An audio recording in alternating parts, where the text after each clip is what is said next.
Olá, meus irmãos. Passamos agora a meditação do dia 5 de agosto. Peçamos a Virgem Maria que nos conduza nessa meditação, a fim de que produza frutos na nossa alma. Santa Maria, esperança nossa, sede da sabedoria, rogai por nós. O nosso Evangelho está no livro de Mateus, capítulo 16, versículos do 13 ao 23.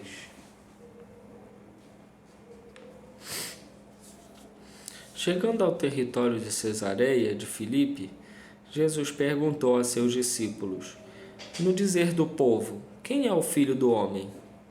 Responderam: Uns dizem que é João Batista, outros Elias, outros Jeremias ou um dos profetas.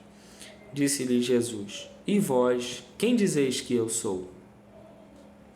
Simão Pedro respondeu: Tu és o Cristo, o Filho do Deus vivo. Jesus então lhe disse: Feliz és, Simão, filho de Jonas, porque não foi a carne nem o sangue que te revelou isto, mas meu Pai que está nos céus. E eu te declaro, tu és Pedro, e sobre esta pedra edificarei a minha igreja. As portas do inferno não prevalecerão contra ela. Eu te darei as chaves do reino dos céus.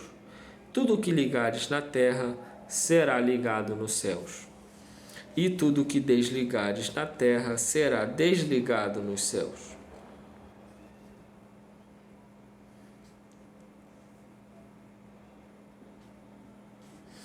Depois ordenou aos seus discípulos que não dissessem a ninguém que ele era o Cristo. Desde então, Jesus começou a manifestar a seus discípulos que precisava ir a Jerusalém e sofrer muito da parte dos anciãos, dos príncipes dos sacerdotes e dos escribas. Seria morto e ressuscitaria ao terceiro dia. Pedro então começou a interpretá-lo e protestar nestes termos: Que Deus não permita isso, Senhor, isso não te acontecerá.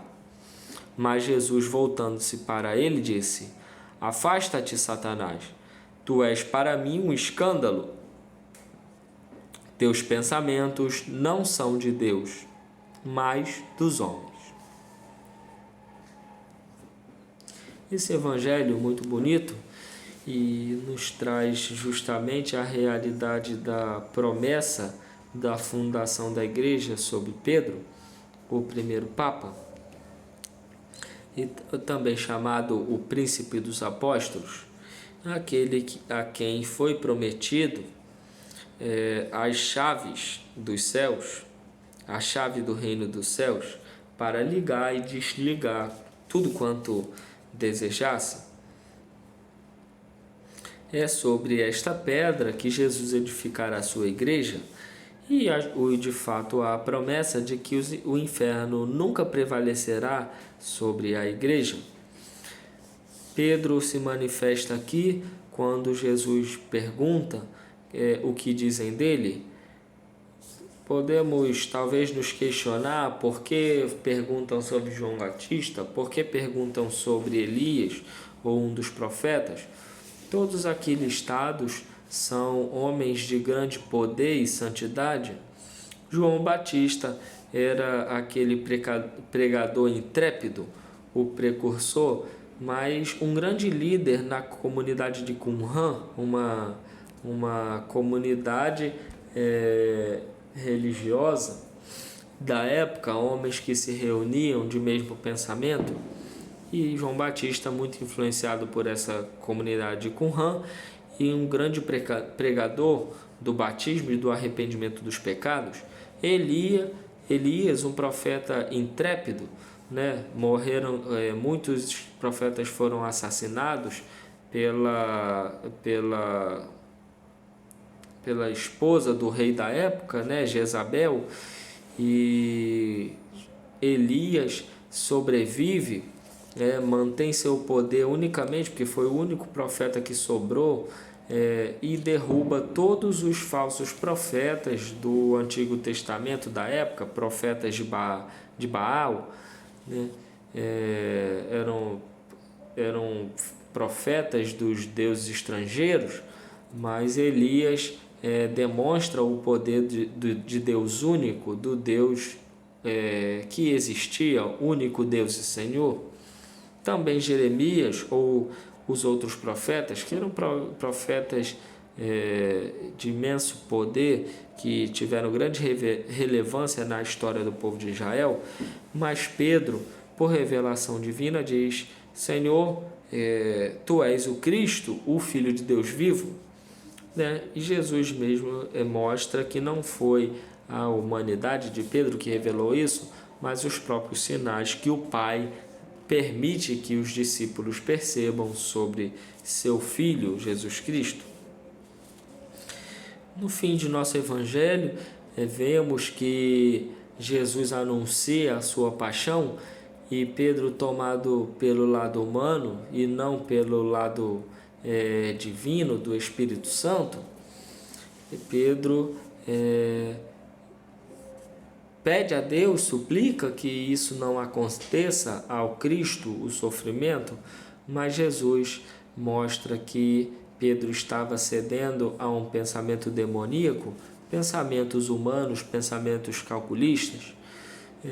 Isso nos leva também a pensar que devemos fazer atos de fé e de esperança, a fim de que a nossa fé e esperança aumentem, possamos crer em Deus, na sobrenaturalidade, naquilo que Deus pode fazer acima das nossas capacidades. Recentemente eu fiz uma reflexão sobre a carta apostólica Patris Corde, e lá o Papa Francisco nos recordava que Deus age não através de nós muitas vezes, mas apesar de nossas limitações. Pensemos sobre isso, porque muitas vezes nós atrapalhamos a Deus e pensamos que estamos fazendo grandiosas obras. Então, de fato, Pedro ali cede a um pensamento demoníaco, aos cálculos humanos, e nas nossas ações o que deve prevalecer é a conformidade com a vontade do Pai, com a vontade de Deus. Peçamos a Deus que vejamos a sua obra salvífica presente na igreja, na barca de Pedro, fundada sobre Pedro, fundada por Jesus Cristo, e confiemos na igreja e confiemos naquilo que Deus nos impulsiona, que ouçamos com clareza aquilo que Deus nos chama a fazer e possamos ser fiéis à sua vontade. Salve Maria, em nome do Pai, do Filho e do Espírito Santo. Amém.